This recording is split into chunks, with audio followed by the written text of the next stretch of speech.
This is really weird, isn't You it? gotta read your whole book. Well, let me introduce you. As you know, this is Tommy James, and this is Martin Fitzpatrick, who wrote the book with Tommy.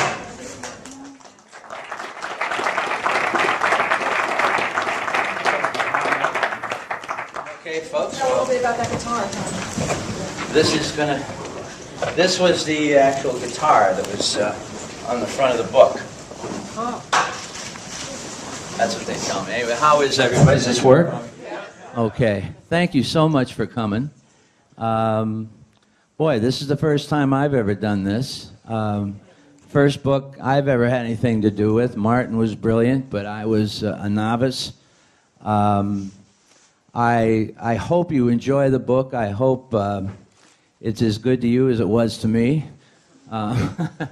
The book is essentially an autobiography, and we actually began to write it as Crimson and Clover. We were going to just do a music book, and little by little, as we got about halfway through, we realized that we were only telling about half the story. And so we had to stop dead in our tracks, and we put it on the shelf for a little bit because we knew we had to tell the, I guess you could say, the dirty side, which was the story of Roulette Records, and not just the music. And Roulette was the label that we were signed to. And we had a lot of great success at Roulette. Roulette was actually a very fine functioning record company, independent record label here in New York, but they were also a front for the Genovese crime family, and lots of hanky-panky going on there. Everything from money laundering to a social club, and all the characters used to hang out there that we'd see on TV. And as a matter of fact, one of the stories we tell in the book is how we slowly came to realize what Roulette was. Now, the fellas that we would meet up in Morris Levy's office, Morris Levy was the president of Roulette Records, and we would meet characters up in his office, and we'd shake hands and leave, and 2 weeks later we'd see them being taken out of a warehouse in New Jersey in handcuffs and say, "Isn't that the guy we just met in Morris's office?" And it was. So little by little we realized what we were into, and so essentially the book tells the story of us having hit records with Mony Mony, and I Think We're Alone Now, and Crimson and Clover, and also this very dark side and scary side that was certainly true. Getting paid was like taking a bone from a Doberman. It was not fun. It was always confrontational, and there was always this very real threat behind everything that happened, that if you gripe too much or talk too loud or really pissed anybody off, you could end up like Jimmy Rogers very easily, who was left for dead. He was a roulette artist on an LA freeway. And so there were so many, I don't mean to be hogging the thing up here. Martin can talk, believe it or not. There were so many signs, really, that should have been more obvious to us. We really didn't care that much because all we wanted were hits. But basically, my first record, Hanky Panky, was recorded when I was in high school, a junior in high school in Niles, Michigan, my hometown. And the record was released in Niles and the vicinity around there when I was that age, and it was number one in about 6 blocks and then died a miserable death right there. And so we kind of forgot about the record. I graduated from high school in 1965, and I took my band on the road through the Midwest playing clubs. And right in the middle of one of our clubs in Janesville, Wisconsin, in April of '66, the club closed. The IRS shut them down and sent us home. And so I was very dejected and depressed and went home. But that's how the good Lord works, because if I hadn't gone home at that moment, I would have never gotten the call from Pittsburgh. I got a call about 3 days after I got home from a record distributor in Pittsburgh telling me that Hanky Panky was sitting at #1 in the city of Pittsburgh and was the biggest record Pittsburgh up to that point had ever had, biggest single. And we couldn't believe it. They bootlegged 80,000 records and sold them in 10 days, and we were sitting truly at #1, right? Only in America could this happen. So I went to Pittsburgh and picked up the first bar band I could find. They were called the Raconteurs, and they were very, very talented. And they became the Shondells because, by the way, the Shondells was the name on the record. And so 2 weeks later, we went to New York and really were thrilled and had a regional breakout in the trade papers and went to all the record companies and got a yes from everybody. We got a yes from Columbia, Epic, RCA, Lorry, remember Lorry Records, and Kama Sutra, remember them? And so the last place they took the record to was Roulette Records. And so we were just thrilled, and the next day, one by one, all the companies called up and said, listen, we got to pass. It was, what do you mean? We had a deal. No. Jerry Wexler finally, from Atlantic, admitted what had happened, and that is that Morris Levy from Roulette Records had called all the other record companies and said, this is my record. So we were apparently going to be on Roulette Records, and we were. And that's how it began. And so the book tells this story in great detail, actually, because this was a real important moment in my life. And gradually how we had to put a production team together, and we followed Hanky Panky up with, of course, the album, and then Say I Am, It's Only Love, and then I Think We're Alone Now. And the people that we met, and you know, there's the one thing about this book is this mixed bag of feelings, because there's such elation on one hand because of the wonderful things that were happening in music, and then really at the same moment great fear and concern about what was happening behind the scenes there. And it wasn't just about getting paid either. It was about the day-to-day things that we seemed to have no control over. And so we were walking on eggshells a great deal of the time, and really had to mind our P's and Q's, because things got scary up there several times, very scary. And we were very, very blessed and fortunate to make it out in one piece. Gradually, as time went on, different things happened. We go into detail about some of the activity. We would, for example, Vito Genovese died Valentine's Day of 1969. And the reason that was important is because these were Genovese people, real simple. And they began having a lot of meetings up at Roulette concerning what was going to happen and who was going to be his successor. And as it turns out, it turned out to be Morris Levy's business partner. Tommy Everly was his name. And he was already the acting boss of the family under Vito Genovese while he was in prison, but now he became his successor. And what happened up at Roulette as a result?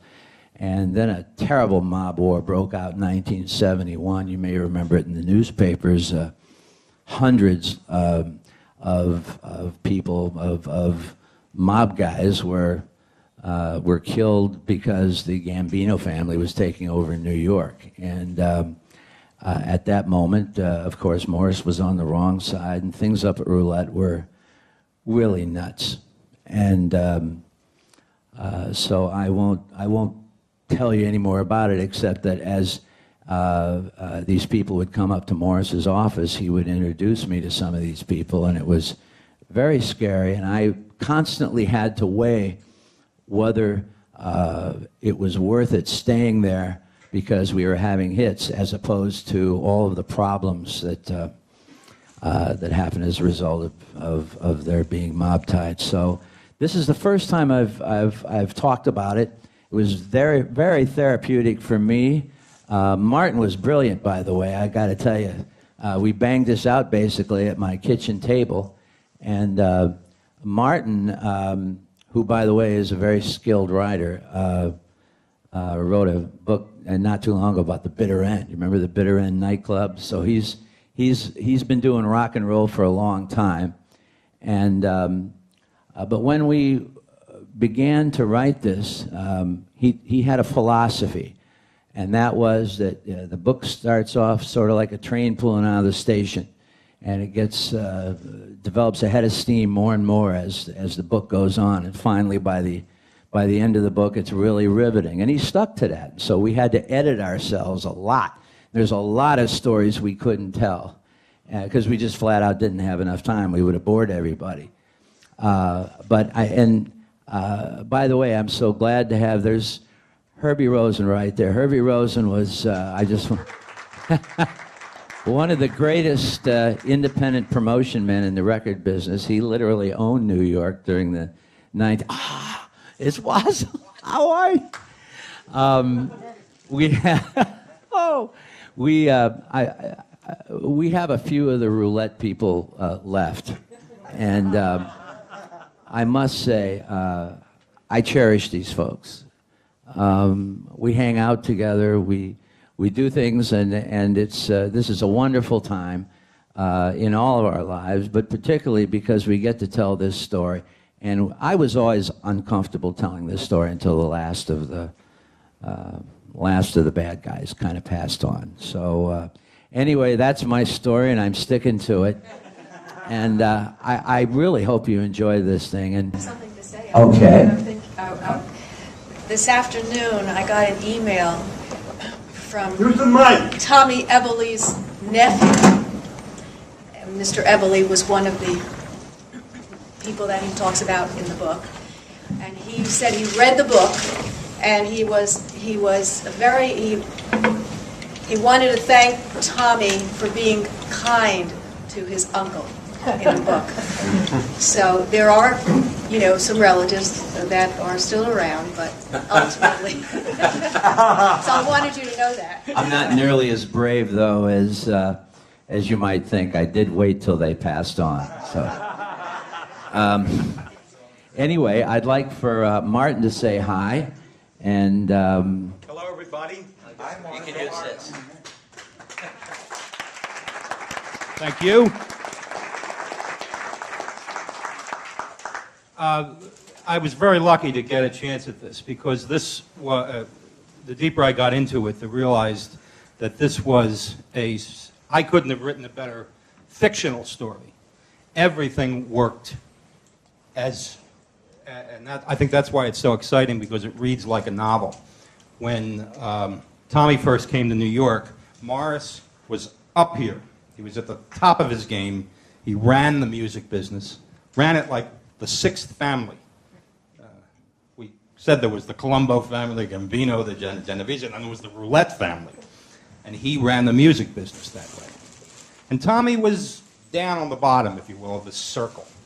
He was a young, innocent, naive kid. I guess that's not unfair to say. Coming to New York, and Morris and Tommy connected like this. And through the course of the book, movement begins to happen, if you will. I'll just say this. It goes like this, almost. Tommy starts to get more secure.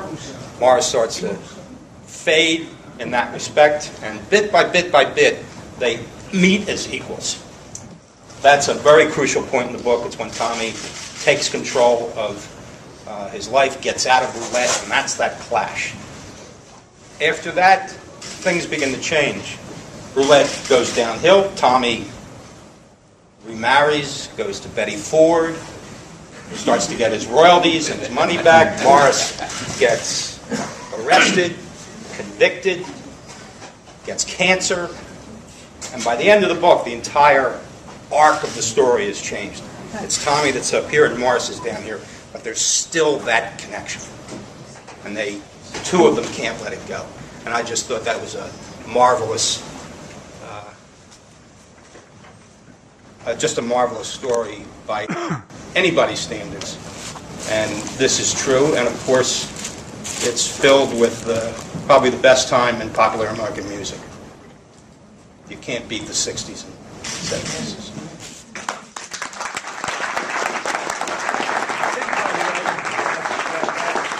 Looking at it that way is also what the Hollywood people and the theatrical people who have expressed great interest in this book we're also looking at too.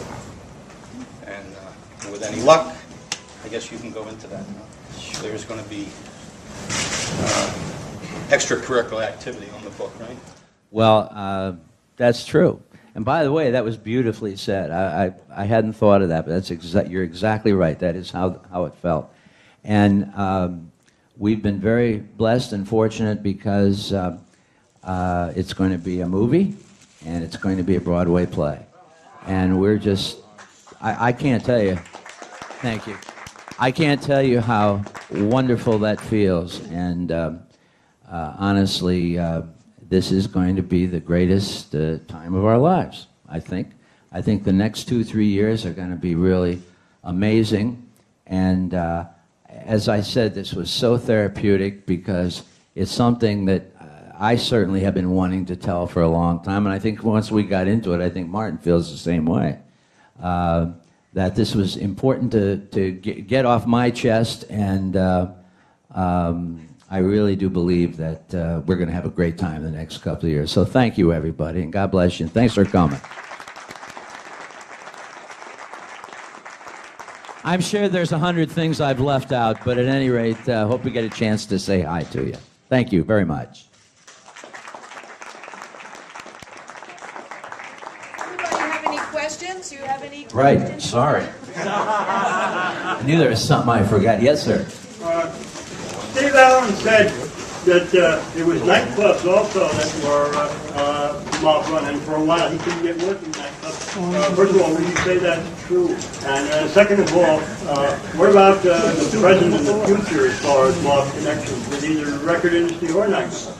Well, you know, you're absolutely right. Nightclubs and jukeboxes and vending machines were all mob controlled at one time because it was very street level business. So is the record business. Things have changed a lot, kind of like Vegas.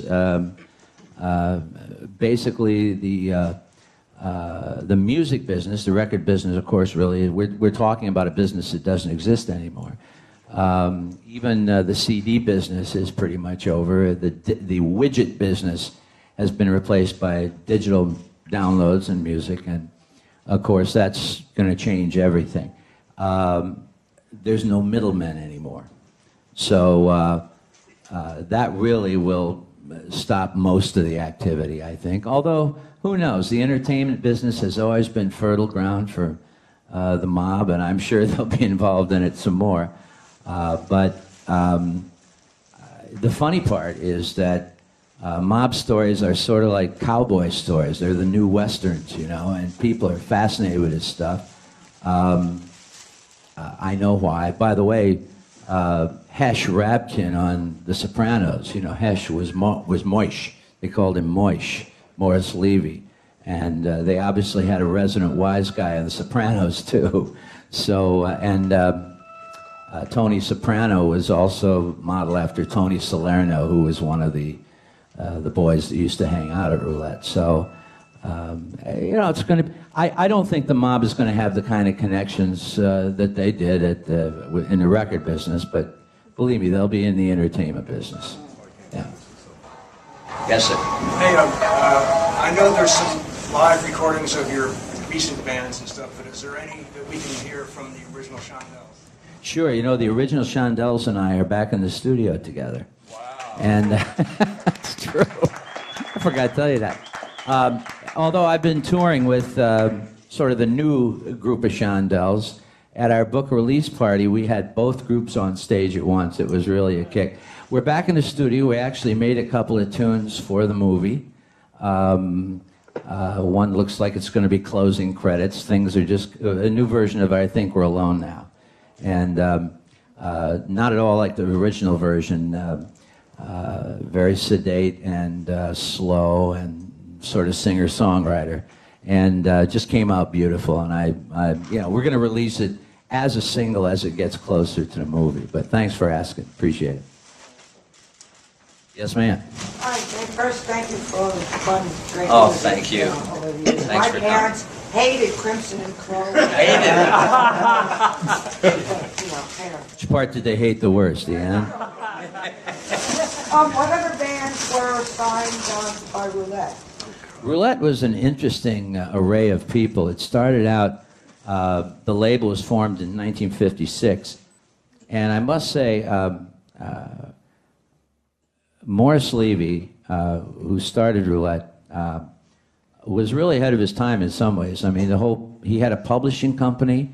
He owned Birdland, the most famous jazz club in history. He managed Alan Freed and pretty much George Goldner, who was the third partner, and had this amazing array of artists starting. Roulette started with Jimmy Bowen and Buddy Knox, who were in the same band. And that was Party Doll by Buddy Knox, and I'm Sticking With You was their first single by Jimmy Bowen, who was Buddy's bass player. And those were their first two singles. And then they got Jimmy Rogers, Honeycomb, and Secretly, and Kiss Is Sweeter Than Wine, and a whole bunch of really great records. He was a very talented artist. And then moving on, I'm leaving, Frankie Lyman and the Teenagers, and there was a movie made about them. And of course, Morris was famous for putting his name on other people's songs. You know, that was one of the first things that he got busted for. And you know, Morris almost trademarked the term rock and roll. I mean, came within a hair's breadth of pulling that off. And can you imagine if somebody would have done that with the money that would, well, anyway, sends chills up my spine. Then moving on to 1960, it was Joey D and the Starlighters. And of course, the Peppermint Twist. And they did a cover that was of the Isley Brothers Shout that was huge. And several other hits. And really, but the Peppermint Twist was gigantic. Morris made a movie, and then moving on to, he then ended up with all of George Goldner's labels, End, Gone, Rama, Tico, ended up with Little Anthony and Imperials, and the Flamingos, and the Chantels, and the doo-wop stuff that had been on George Goldner's labels, because George Goldner had a gambling problem, and he would end up losing vast sums of money, and Morris would bail him out and then take his record labels. So Morris ended up with an incredible number of artists because of that. And then moving on, he had Lou Christie, he had the Essex, Easier Said Than Done, and Walkin' Miracle, and a couple of others. And then we came along. He did not have a major hit record. The Hullabaloos, remember the Hullabaloos? So one of the things that made Roulette so attractive to me was that they really needed us. If we had signed with a corporate label, a Columbia or an RCA, or one of the bigger labels, we probably would have been handed a producer, and that's probably the last anybody would have heard of us because of the fluky nature of our first hit. But at Roulette, they really needed us, and so we were allowed to spend as much money in the studio as we needed. We were left alone, which was very important, to sort of morph into whatever we could become. So I was very grateful for that. And, it made it awfully hard to leave from a creative standpoint. Anyway, I hope that answers your question. Yes, ma'am. Hi, thanks again for the music. Oh, Thank you. It's probably apocryphal, and I haven't read your book, but I remember growing up with hearing stories of Morris Levy or one of his henchmen holding an artist by their ankles Out a window, right? out the window when you can still open the windows in Manhattan skyscrapers. Right. You either depressed or you go to sign. This is. Well, I heard that story too. I don't know. It's hard. I that never happened to me, thank God. But I don't know. I certainly wouldn't have put it past him. Herbie, you were there at that meeting, weren't you? Herbie's never gotten over his fear of heights. By the way, Herb Rosen was one of the greatest promotion men in the universe. Promoted all of our records and really was responsible for so many hits I can't tell you. Anyway, thank you, Herb. Yes, sir. What was it like to try to be a creative artist and at the very same time know that you couldn't bump into the wrong person the wrong way in the hallway? Right. Well, what was that? How did you balance that? It was difficult. It really was.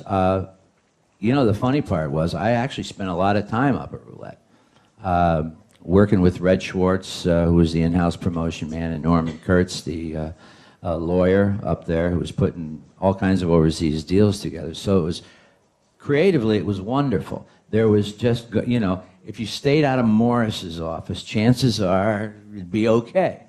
The real problems came when, you know, they'd have meetings up there. And I'd always know when. I'd walk up into Roulette, and Red's office would be closed. And it was the only time Red ever shut his door was when the boys were having a meeting. And that really created a lot of tension and stress up there. And trying to get paid also was real interesting. And I would say that, you know, being as young as we were and as giddy as the whole thing was, we weren't paying as much attention to it as maybe we should have. I'm sure today I'd be a lot more paranoid. We were also smoking a lot of stuff and popping a lot of, you get it. So I honestly, I'm sure that had a lot to do with it, and we were probably not as scared as we should have been. Yes.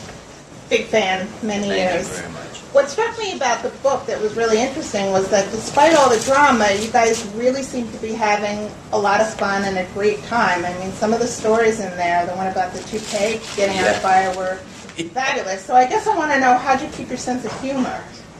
Well, you know, one of the things that happened in the book as we wrote it was what we realized is what a mixed bag of emotions we were having. Because it was like, you know, very schizophrenic of going from elation to fear, or from, you know, the normal stuff you would do on the road to, you know, just a mixed bag of feelings all the time. There was this whiplash feeling of going back and forth from emotions, and that's what we tried to convey in the book. I mean, the story she's talking about was, we were in, it was early on in our career, and we were playing the 40 Thieves Club in Bermuda.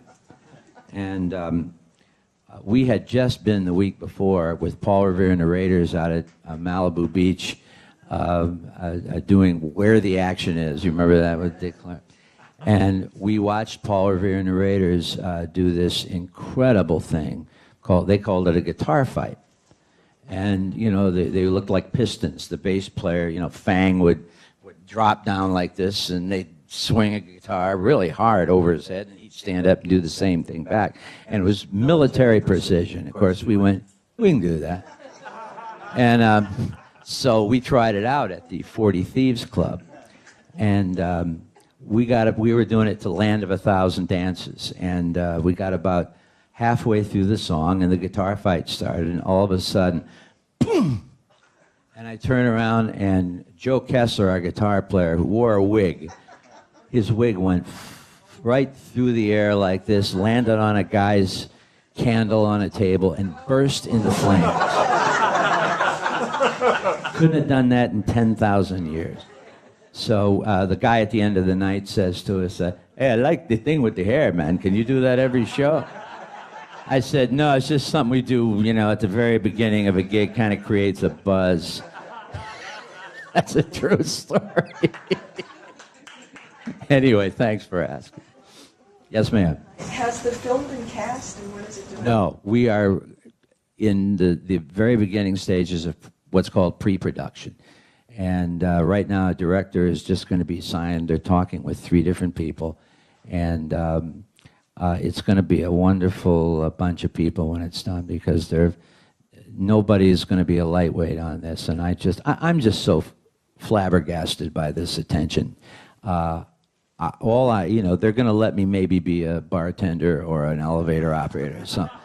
But I just cannot tell you how amazingly blessed I feel. I really can't. It's not phony. I really do mean that. Anyway. Sorry. Yes, sir. I'm actually wondering for Martin, for you as well, but at one point you said earlier you started to write a music story, and that was your goal, and eventually you realized we've got something different here.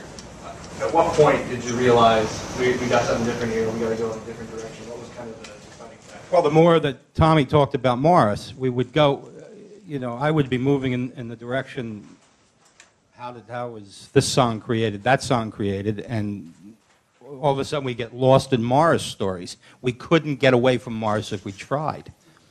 And that's when I think we both realized that this is really the story. The music is almost incidental.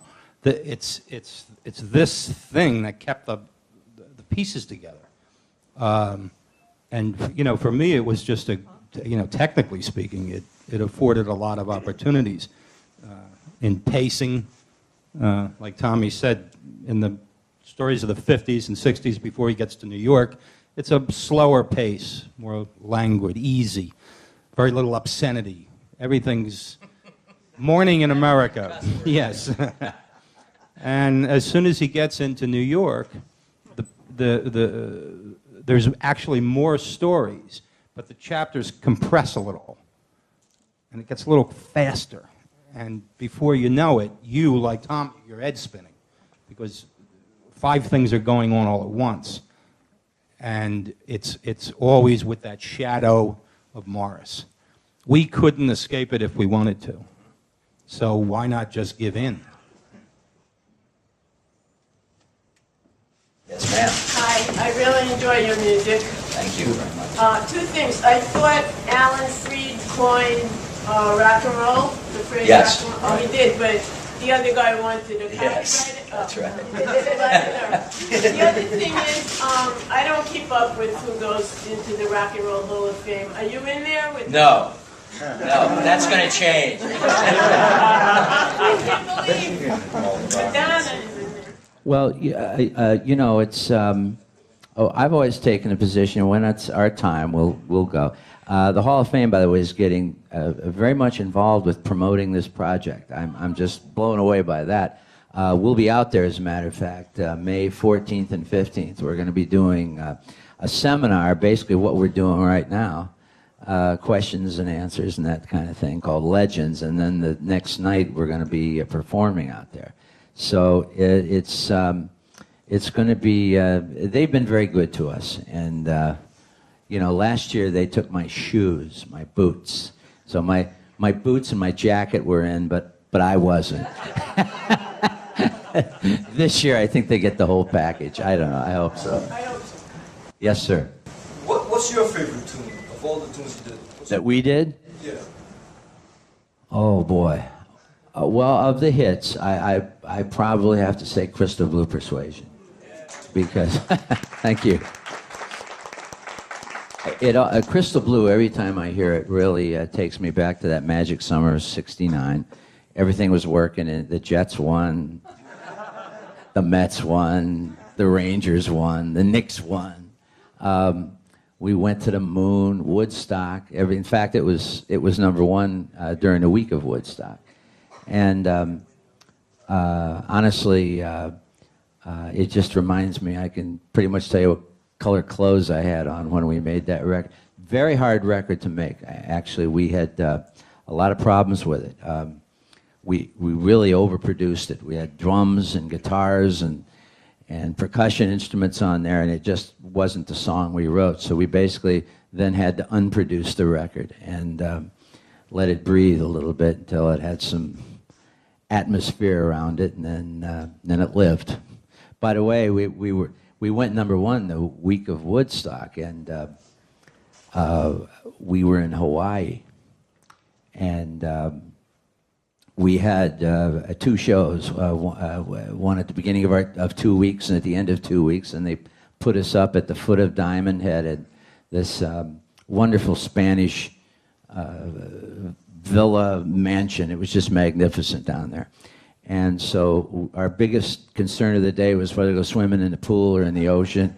And so my secretary called from Roulette, and on Monday of the last week, she said, listen, Artie Kornfeld, who was he's a friend of mine, he was a producer, did the Cowsills and a whole lot of other records. But he was one of the promoters of Woodstock, one of the principals. And Joanne said, listen, Artie wanted to know if you'd come up and play a pig farm in upstate New York. And I said, what did you say? She said, yeah, it's going to be a big gig, and it says there's going to be a lot of people up there. And I said, all right, well, tell Artie that, if we're not there, start without us. And hung up the phone, and by Thursday, we knew we screwed up really bad. But I ended up getting more mileage out of the story, I think, but anyway, we blew Woodstock. Yes, sir. No, sir, we're not. We're going to see if we can change. Huh? Well, we think that maybe in the next year or two. They're going to help us out with this project. And my favorite song of yours is Mirage. Well, thank you. Thank you so very much. That was the follow-up to I Think We're Alone Now. Do you know it was I Think We're Alone Now backwards? Isn't that a 60s story? That's a true story. We were all buzzed listening to the mix of I Think We're Alone Now, and back then we got a 7.5 IPS reel-to-reel tape, and if you had it on upside down, it played backwards. So we had it on upside down, the thing started to play, and it was backwards, and we went, hey, that's cool. And so Bo and Richie, Bo Gentry and Richie Cordell went off in the corner and wrote it, and it turned out to be Mirage, and that was the very next record we did. So anyway, thank you. Yes, sir. Your songs have been covered pretty successfully over the years. Are there any covers that have really blown you away and impressed you? Yes.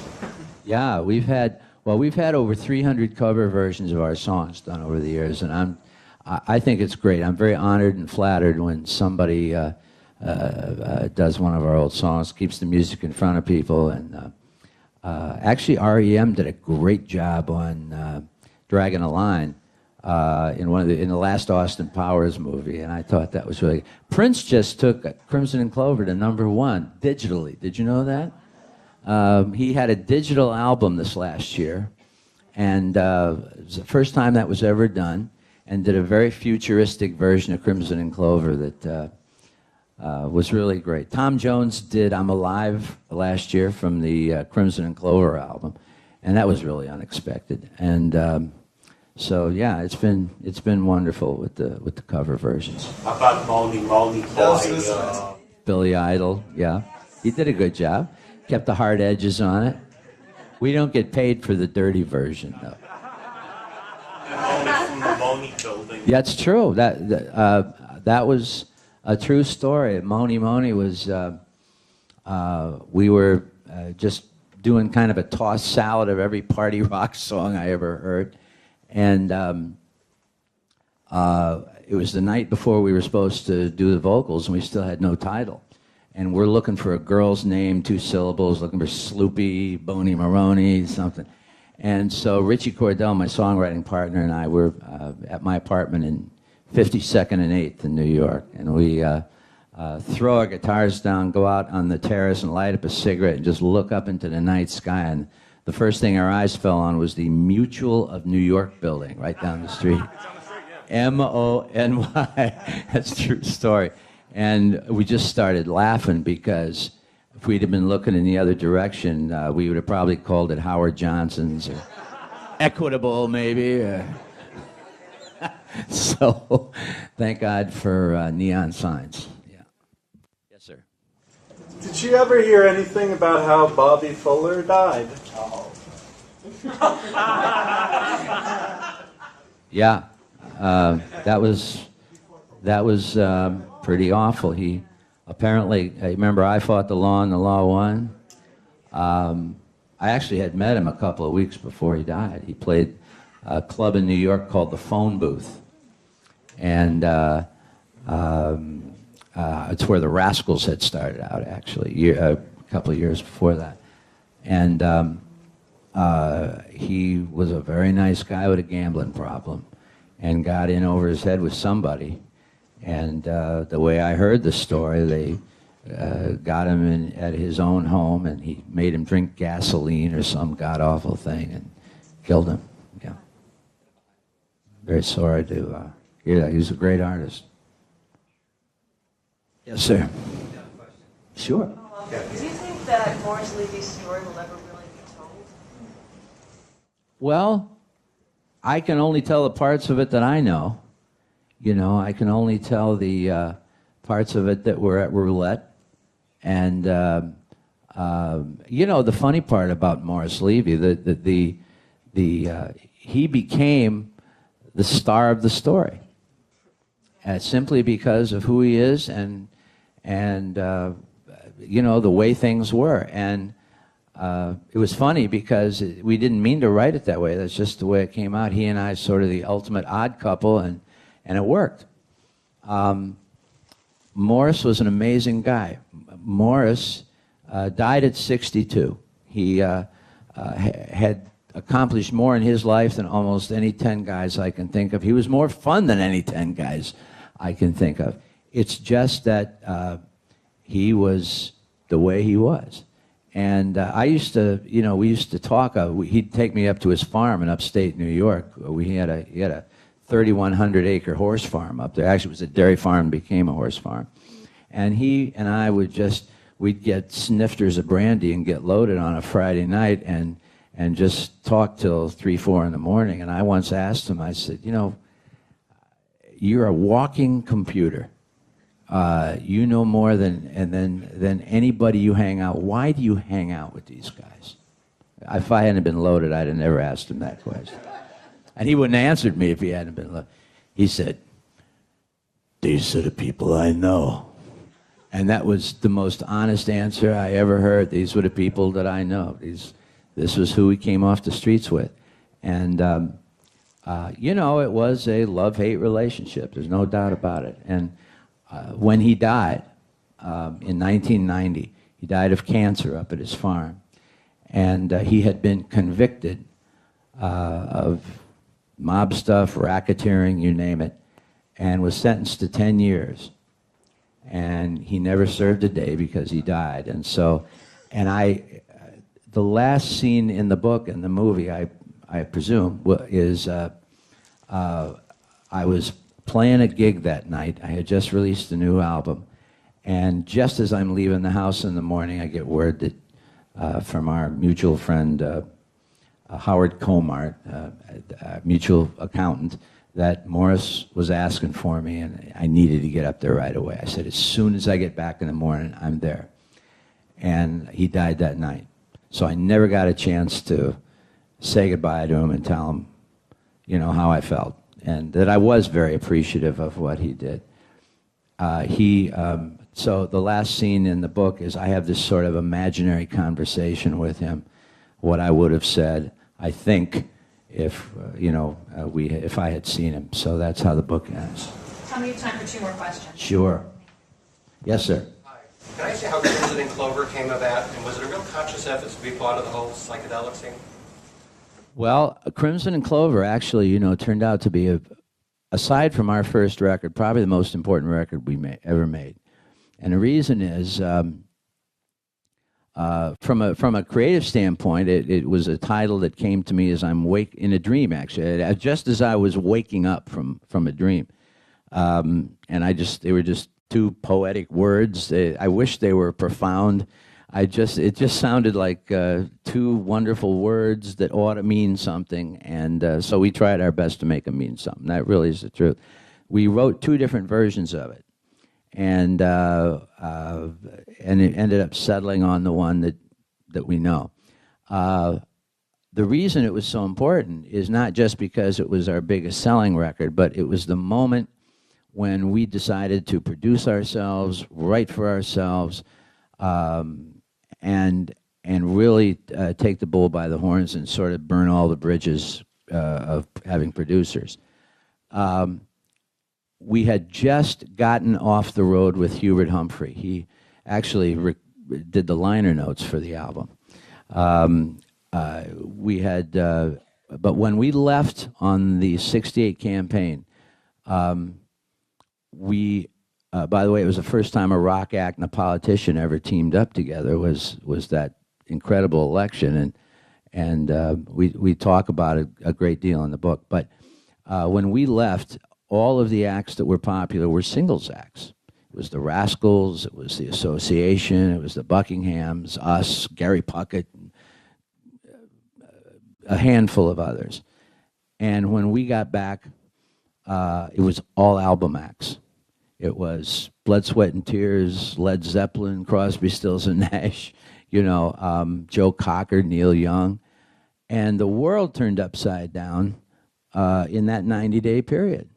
In late '68, there was this mass extinction of singles acts, and all album acts came out of that.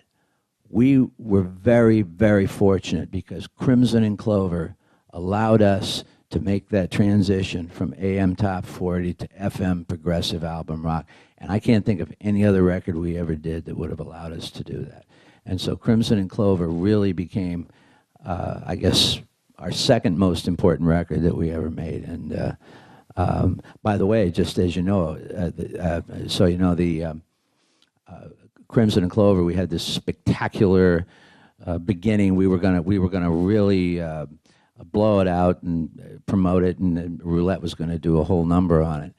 I took a rough 7.5 mix. I never got a chance to mix the record. I took it to Chicago and played it for John Brook, the program director of WLS, biggest station in the country, ABC's sister station. And he, unbeknownst to me, taped it. And so I said, you can never play this because Jim Stagg, the program director, WCFL, the other station that was, by the way, two big 50,000-watt stations going head to head. Do you remember that? And they were like two bulls. And so we gave Moni, by the way, before to WLS, and Jim Stagg got very upset with us. So he told us, this ever happens again, you're done here. So I said, you cannot play Crimson and Clover. So I go downstairs. As I'm getting back into the car, I hear, world exclusive. And so Jim Stagg sends a funeral wreath to Roulette Records, a 6-foot-tall funeral wreath. Condolences on the death of Tommy James at WCFL Radio. And we had to put out the rough mix because that's what John Rook was playing. He played it like every 20 minutes. And it broke out of Chicago. It was huge. But I never got a chance to mix the record. It was the rough 7.5 that I had just thrown up the faders, Never got a chance to put any. But I think that's God's way of saying, you've done enough, Tom. Yeah, I did. Boy, that was a long story. Yes, sir. One of my favorite songs of all time, not only just your catalog, is Tighter, Tighter by Alive and Kid. Right. And was there a whole album that went along with it? Well, there was. I only produced the single. Tighter, Tighter was a song that the Shondells and I sort of parted ways in 1970, and we really were going to get together again. We just didn't. And I took about 6 months off, and in that time I wrote Tighter, Tighter with Bob King. And I took it in the studio. We had done the track. Jimmy Wisner, one of our production partners and arrangers, did the horns and was in the track, basically, orchestrated it. And I loved the track, but I hated the way I was singing it. It just wasn't coming out right. And so I had remembered this group that from Brooklyn that my wife's best friend managed, and they were called Alive and Kickin', and they were playing clubs around the New York area. And I brought them into the studio, rewrote it as a duet, and did it with them. And man, they killed it. They nailed it, and they did a good job. They really did. And their guitar player then took that wild guitar solo. He was 17 years old. And I took it to Roulette, and they put it out and went #1 almost overnight. And so that was a real neat. That was over at Allegro Studios, where we recorded. Yeah, 1650 Broadway. Yeah. Anything else? Yes, ma'am. In the 60s, there's like so many different bands and groups. What was your favorite other band that you maybe encountered from that point? Sure. I'd have to say, honestly, from a creative standpoint, the group I loved the best, and we were very close, was the Rascals. Yeah. We were all great friends, and we competed with each other. You know, they were always one hit record ahead of us, and $5,000. They were always just ahead of us. They were like our older brothers, and we became great friends, but very competitive. They were just down the street they were at Atlantic, and we were at Roulette. There was about 20 feet between the two record companies. And I must tell you that when that band broke up, I was devastated. Even though they were our greatest competition, I felt, it was like losing family. We're all great friends to this very day. Felix and I are great pals, and we mention them in the book. Yes, sir.